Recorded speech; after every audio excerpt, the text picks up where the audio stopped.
The first point is that everyone had slaves, okay? People of all colors became slaves for economic reasons, because of war, because slavery, as odious as it was simply a normal way of life. Arabs were extracting millions of black African slaves centuries before Christian nations did, for about 13 centuries, compared to the 3 centuries European nations ran the Atlantic slave trade.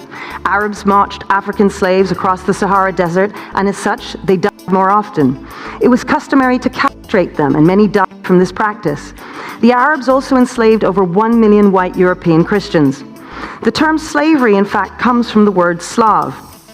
The Slavs inhabited Eastern Europe and were taken by the Muslims of Spain in the 9th century.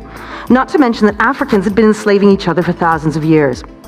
The point is that the second point is that slavery was not about race, and that's important. It was not about race. The only reason we think it's about race is because philosophers like David Hume in the 18th century ranked human beings and put Africans at the bottom, saying that they had no souls. The Enlightenment imposed the concept of race on a practice that had been going on for centuries in order to justify that practice. And why did they have to justify it? And this is the point. Because people in the West began to question slavery's moral validity.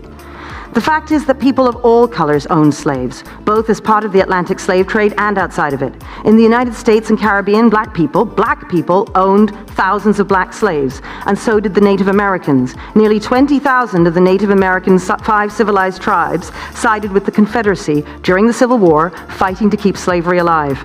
28% of the black population who were free in New Orleans pledged their support to the Confederacy.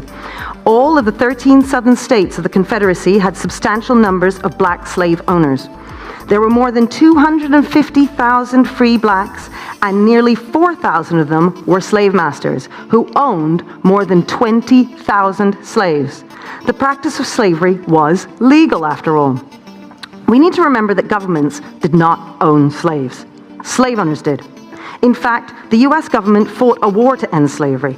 How much should the descendants of the 400,000 Union soldiers who lost their lives fighting to free the slaves pay to the descendants of the slaves they freed? Giving people lump sums of money does not work. Economists often point to the Georgia Land Lottery of 1832, in which parcels of land were distributed randomly. What happened to the descendants of those who were lucky enough to be given this land? Are they the richest families in Georgia? No. In fact, within one generation after the distribution of the Georgia land, one could not distinguish between those who had been given land and those who hadn't. Certainly my own direct experiences of working for 20 plus years in the inner city with families on welfare demonstrates this time and time again. Rather than give a man a fish, it is always better to teach him how to fish. All giving the fish does is make the giver feel better. Reparations might relieve white people of their guilt, but it will do little else. So back to my initial question.